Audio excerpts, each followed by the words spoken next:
जी राधे राधे महाराज जी। महाराज जी, मुझे कुछ लाइफस्टाइल से जुड़े स्वास्थ्य समस्याओं का सामना करना पड़ रहा है। मुझे ये पता है कि सही जीवन शैली, सही नियमित व्यायाम, उचित आहार अपनाने से मैं इन समस्याओं को ठीक कर सकता हूँ। फिर भी मैं अक्सर अपनी इच्छाओं के कारण भटक जाता हूँ। महाराज जी, इनका कहने का मतलब इच्छाओं से भटक जाते हैं कि महाराज जी कोई आध्यात्मिक विशेष साधना या अभ्यास या मंत्र या ध्यान प्रक्रिया बता सकते हैं जिससे मैं भटकूं ना, और जो एक संयमित दिनचर्या। कै बजे उठते हो सो के? 7 बजे। 4 बजे उठो। पहली बात मानो, 4 बजे उठ करके और आधा लीटर जल हल्का सा गर्म करके और वज्रासन में बैठना जानते हो? वज्रासन में बैठ के 10 मिनट में पियो, थोड़ा धीरे धीरे, और फिर 10 मिनट टहलो, शौच जाओ, स्नान करो, स्नान करने के बाद 20 मिनट व्यायाम करो, फिर 2-3 किलोमीटर चलो या दौड़ो जितनी तुम्हारी सामर्थ्य हो, राधा नाम जपते हुए व्यायाम और दौड़ और चलना। फिर इसके बाद जो आपकी दिनचर्या सांसारिक हो, हम पूजा की एक भी बात नहीं कह रहे, अपनी सांसारिक दिनचर्या करो, और जब आपको समय मिले तो सत्संग सुनो और गीता जी ले लो, श्रीमद् भगवत गीता जी, और टीका की हुई है पूज्य श्री स्वामी राम सुखदास जी महाराज ने, बहुत जोर की टीका है, मतलब बहुत जोर की है, सरल से सरल भाषा में स्वामी जी ने इतनी बड़ी कृपा की कि ग्रामीण आदमी भी गीता को समझ सकता है। तो थोड़ी देर गीता पढ़ो और इसके बाद जो कार्य करो उस कार्य में करते राधा राधा राधा राधा, और जो कार्य करो वो भगवान को समर्पित कर दो। 1-1 घंटा या 5 घंटा या 12 घंटा, जैसा तुम्हारा अभ्यास बन पावे। 1-1 घंटा में कि ये जो 1 घंटे में हमने कार्य किया, जितना नाम जप किया, वो सब हम हे प्रभु आपके चरणों में समर्पित करते हैं। अभी आप देखो रंग आने लगेगा। शुरू तो करो, और पराई माता बहनों की तरफ गंदी दृष्टि मत करो, बेविचार न करो। अगर ब्याह हो गया हो तो एक सीमा में रहो, अपने घर में अपनी भावना, कोई नशा ना करो। नशा करते हो कोई नशा मत करो, अभी जीवन आनंदमय हो जाएगा। समझ पाए? मंत्र भी मिल गया और रास्ता भी मिल गया। राधा नाम परा विद्या है, जो स्वयं भगवान श्री कृष्णचंद्र जो रटते रहते हैं। राधा हरि रसना राधा राधा रट, जपत हरि विवस तव नाम प्रतिपद विमल, मनसि तव ध्यान ते निमिष नहीं तरिबो। राधा राधा राधा, ऐसे श्री जी श्याम श्याम श्याम कृष्ण कृष्ण रटती रहती है। तो इसलिए नाम जप करो, कर्तव्य का पाओ। 4 बजे उठ जाओ ब्रह्म मुहूर्त में। कै बजे सोते हो? नहीं, गलत टाइम है। 10 बजे तक सो, तब 4 बजे उठोगे। 10, 11, 12, 1, 2, 3, 4, 6 घंटा पूरे सोने को मिल गया। तो 10 बजे से 12 बजे के बीच में क्या करते हो? अच्छा, आप कोई कार्य करते हो तो दोपहर में फिर आपको समय मिल जाएगा, तो आप दिन में सो लीजिए थोड़ा। पर ये 4 बजे वाला समय व्यायाम, अपनी दिनचर्या, नाम जप करते हुए, और फिर दिन में 12 बजे सो लीजिए, क्योंकि अगर आप 12 बजे रात्रि करते हैं तो शाम टाइम नौकरी होगी आपकी। हाँ, तो ठीक है, आप दिन में थोड़ा आराम कर लीजिए। खान पान देखो, शरीर स्वस्थ है तो धर्म भी होगा, अध्यात्म भी होगा, और लोकवत कार्य भी हो। और शरीर है स्वस्थ है तो क्या हुआ? जो सूर्य उदय होते हुए अपनी चारपाई में सैया में है, उसकी आयु, श्री, स्वास्थ्यता, आनंद, स्मृति सब अपहरण हो जाती है। और आज प्रायः ये नियम बना लिया गया है 12-1-2 बजे सोना और 10-11 बजे तक सुबह सोते रहना। 12-1 बजे 2 बजे रात्रि के शयन करना और सुबह 11-12 बजे तक सोना, ऐसा सुनते हैं हम। ऐसा ही है। हाँ, क्योंकि प्रायः सूर्य उदय के पहले अगर हम पूछे कि कितने लोग उठते हो तो शायद है कि 2 ही 4 लोग, या तो काफी लोग उठते। अच्छा, एक आए महाराज जी, वो कह रहे कि हम, मैं 4 बजे उठने लग गया, आसपास वाले कहने लगे क्या हो गया तेरे को, क्या हो गया तेरे को। घर वाले कह रहे हैं तुम, मतलब हमें भी सोने नहीं दे रहा, बोला 4 बजे उठ रहा है, 4 बजे इतना अंधेरा। 4 बजे या 4 बजे तो सत्संग होता है। हम तो धन्य मान रहे हैं भारतवासियों को, भैया इतनी ठंडी में रोड में आके खड़े हो जाते हैं। सर्दी का समय है, ना कोई आग ना कोई कुछ, और कहाँ कहाँ से लोग आते हैं, और छोटे छोटे बच्चे, नवजात शिशु, माताएं, बहनें। हम तो प्रणाम करते हैं कि भारतवासियों को कि इतनी श्रद्धा एक साधु के प्रति, ये उनकी श्रद्धा नमन करने योग्य है कि ऐसी सर्दी में रात के हम 2 बजे निकलते हैं, वो पहले खड़े होते हैं, इसका मतलब वो 12-1 बजे से खड़े होंगे, तब कितनी बड़ी श्रद्धा है। सारे तुम्हारे जी रोड के साइड में सो जाते हैं कि जैसे कुछ बचेगा उठ जाएंगे। बिल्कुल बिल्कुल बिल्कुल। ललित कुमार जी हिमाचल से। राधे राधे महाराज। राधा वल्लभ श्री हरिवंश महाराज जी, प्रभु जी आप श्री जी के मुख से सुना है कि दुख में जीव परमात्मा के अधिक निकट होता है। महाराज जी हम दुख की कामना तो नहीं कर सकते, इसलिए अगर जीवन में सुख है तो हम प्रभु की निकटता के लिए वही दुख वाला भाव कैसे अनुभव कर सकते? नहीं तो सुख क्या है आप हमें बता दो। क्या अच्छा खाना सुख है? क्या अच्छे कपड़ा पहनना सुख है?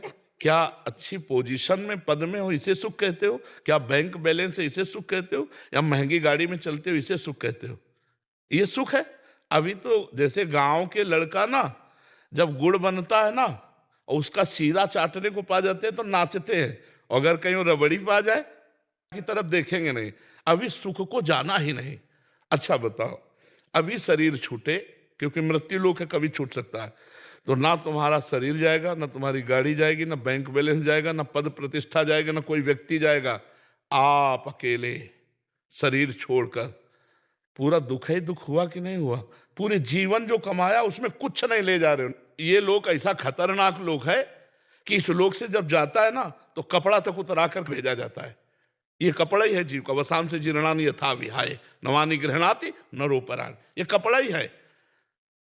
दुनिया में लाखों का मेला जुड़ा, हंसा जब जब उड़ा तो अकेला उड़ा। अब बताओ दुख नहीं है? सच्चिदानंद भगवान को भूल करके भोगों में तुम सुख मान रहे हो, ये कितने बड़े दुख की बात है। भगवान ने यहां लिख दिया पूरा पोस्टर लगा के रच के, दुखालयम अशाश्वतम। लिखा कि नहीं लिखा? संसार को क्या लिखा? दुखालयम अशाश्वतम। और आपको सुख मिल रहा है, मतलब आप धोखे पे हो। जिसे तुम सुख समझते हो सुख नहीं, सुख की छाया है, समझ पड़ती नहीं है, मेरे गिरधर की माया है। समझ नहीं पा रहे हो। दुख योनयः, भगवान कह रहे दुख योनयः, और उसे हम बुद्धि खराब है। अभी यही दुख है, सबसे बड़ा यही दुख है जिसे हम सुख समझते हैं। ये सुख नहीं, सुख की छाया है। अच्छा माना आप बड़े मौत से जी रहे हो, कोई आपको परेशानी नहीं, लेकिन सबसे बड़ी परेशानी आने वाली है मृत्यु, जो तुम्हें सबसे अलग कर देगी, तुम्हारी पत्नी से, प्रिय पुत्र से, प्रिय शरीर से, प्रिय मकान से, हर प्रिय वस्तु से। उसकी समस्या का समाधान क्या है? सोचो उसकी समस्या का। तो अभी तुम्हें जलन पैदा हो जाएगी, जिसे तुम सुख समझते हो उसके प्रति जलन पैदा हो जाएगी और दुखद लगने लगेगा। नहीं, जो भगवान का विस्मरण करा दे उसे सुख नहीं कहते हो, तो घोर दुख है, वो तो बड़ी हानि है। जो भगवान का हनुमंत विपत्ति प्रभु सोई, जब तो सुमिरन भजन। यहां कुछ अच्छा लगे, बुद्धि खराब है। स्वप्न में बढ़िया लड्डू छान रहे हैं और जगे तो ना भूख मिटी और ना लड्डू मिले, है ना? ये स्वप्निक है। जब शरीर छूटेगा तो कुछ नहीं तुम्हारे पास।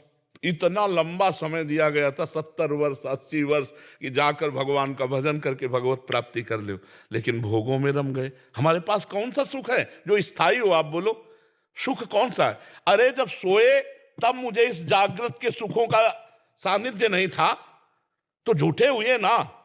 और जब जगे तो स्वाप्निक सुखों का सानिध्य नहीं था, तो वो झूठा हुआ ना। ये दोनों झूठे। उमा कहूं मैं अनुभव अपना, सत हरि भजन जगत सब सपना। सपने के सुखों में आप सुख मान रहे हो, सपने के सुख दुख को सुख मान रहे हो। यही अज्ञान है, यही दुख है, जो आप सुख को सुख ना मान करके सुख की छाया को सुख मान रहे। किसमें सुख है? आप बोलो अभी आपको ले चलें कि चलो भाई अब समय आ गया, अब बोलो आपके पास क्या है? अगर नाम जप किया है, कृष्ण राधा हरि राम, तो आप गर्व से फूलोगे कि है हमारे पास। और अगर नाम जप नहीं किया है तो यहाँ का कुछ नहीं जाना। ये सब कोई अच्छे से समझ लो, चाहे जिस पद में हो, चाहे जिस प्रतिष्ठा में हो, यहाँ कुछ नहीं जाना। जहाँ सांस रुकी तो हर डिग्री और हर इनाम और हर यश मिट्टी में मिल जाएगा, और आप अपने कर्मों का भोग जैसा किए हो, शुभ अशुभ, नरक स्वर्ग को भोगोगे। इसलिए नाम जप करो भयभीत होकर। भयभीत होकर मरना है, सब छूटना है। ये दो शब्द याद कर लो, मरना है और सब छूटना है। तो जब अच्छा भोजन पाओगे तो याद आएगा मरना ही है। तो नहीं खान पान ते भावे है, नहीं कोमल वसन सुहावे है, सब विषय लगे ते खारा है, और हरि आशिक का मग न्यारा है। ब्रह्मादिक के भोग सब विषम लागताई। अभी आनंद आने लगेगा भगवान का जो लिखा हुआ है इसके जैसे दुकान में लिखा हो औषधालय, दुकान में लिखा हो पुस्तकालय, और आप वहां जा करके बोलो, मान लो पुस्तकालय में जाओ, बोलो 100 ग्राम मिठाई दो, तो पागल हो क्या तुम, यहाँ पुस्तकालय है, औषधालय में जाके को 100 ग्राम मिठाई दो। तो इसका नाम भगवान ने रखा है दुखालयम अशाश्वतम। इसमें दुख ही दुख परिणाम में मिलेगा,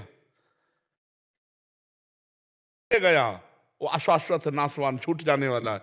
यार छूट जाने वाले के प्रति इतनी मेहनत, और जो पास जाना है बोले मन नहीं लगता उसके लिए, यही दुख है, यही दुर्दशा है। इसलिए नाम जप करो, ये सुख नहीं है, इनके प्रति घृणा बुद्धि करो कि ये हमारे मन को फंसा के केवल समय नष्ट किया जा रहा है, ये सुख नहीं। राधा राधा राधा कृष्ण कृष्ण कृष्ण, जो नाम प्रिय हो खूब नाम जप करो। समझ रहे, दुख तो है ही है, आकांक्षा क्या करे। सबसे बड़ा दुख आ रहा है भैया, अगर फांसी की सजा को तुम्हें बता दिया जाए कि कल 12 बजे फांसी होगी और विश्व के सारे सुख तुम्हें दे दिए जाएं और कहा जाए भोगो, अगर तुम्हें सुख मिल जाए तो मुझे बता दो, नहीं मिलेगा, क्योंकि तुम्हें फांसी का फंदा हर सुख में दिखाई देगा। क्या क्या खाऊं, मरना है कल, क्या भोगूं, कल मरना है। अरे फांसी वाले को तो कल पता है 12 बजे मरेगा, अपने को अभी नहीं पता है कि हम एक शब्द के बाद अगला बोल पाएंगे कि नहीं, अपने तो और संदेह में है, नहीं है। इसलिए अपने को तो बहुत सावधान होकर हर समय निरंतर नाम जप करना है, निरंतर भगवान का भजन करना है, ठीक है ना। हम दुख मांगे नहीं, बिना मांगे मिल गया है ये दुख ही है, दुखालय व शाश्वतम, संसार दुख ही है। देखो अगर सूकरी विष्ठा खाती है ना, और उसको बैकुंठ जाने के लिए प्रहलाद जी ने कहा कि भगवान नरसिंह जी कह रहे जिसको ले आओ उसको चलेगी बैकुंठ, तो उनका बैकुंठ में ये मिलेगा, बोले ये तो नहीं मिलेगा, बैकुंठ में कहाँ मिले, बोले नहीं जाला बैकुंठ। समझ रहे हो, इतनी आसक्ति प्रबल भोगों की है कि भगवान और भगवान के परम पद का जीव विषयों के लिए त्याग कर रहा है। नाली के कीड़ा को यदि अमृत के कुंड में डालने ले जाओ तो वो बुरा मानेगा, वो नाली में ही रहना पसंद करेगा। ऐसी भगवान की प्रबल माया है। ये तो बड़े भाग्यशाली जो संत समागम के द्वारा अपनी बुद्धि को पवित्र करके भगवान में लगा रहे, नहीं जहां है वहीं अच्छा लगता है। ये जीवन नहीं है, ये जीवन नहीं, ये मृत्यु है। जिन हरि भगत हृदय नहीं आनी, जीवित सब समान ते प्राणी। जीता हुआ मुर्दे के समान वो व्यक्ति है जिसका भगवत चिंतन नहीं चलता, जो नाम जप नहीं कर रहा है। बहुत जीवन का सार है नाम जप। नाम जप जितना कर लो उतना आनंद है। हम सब शास्त्रों का सार बार बार कहते हैं नाम जप। ये कलिकाल मलायतन मन कर देख विचार, श्री रघुनाथ नाम बिन नाहिन आन आधार। कलयुग केवल नाम आधारा, सुमिर सुमिर नर उतरे। खूब नाम जप करो। इस समय यज्ञ व्रत और साधन योग सांख्य सब नहीं, नाम जप करो, भगवान नाम कीर्तन करो, भगवत कथा सुनो, और दूसरों का अपकार मत करो, दूसरों का अहित मत करो, बस इसी से भगवत प्राप्ति हो जाएगी, ठीक है। कंवर से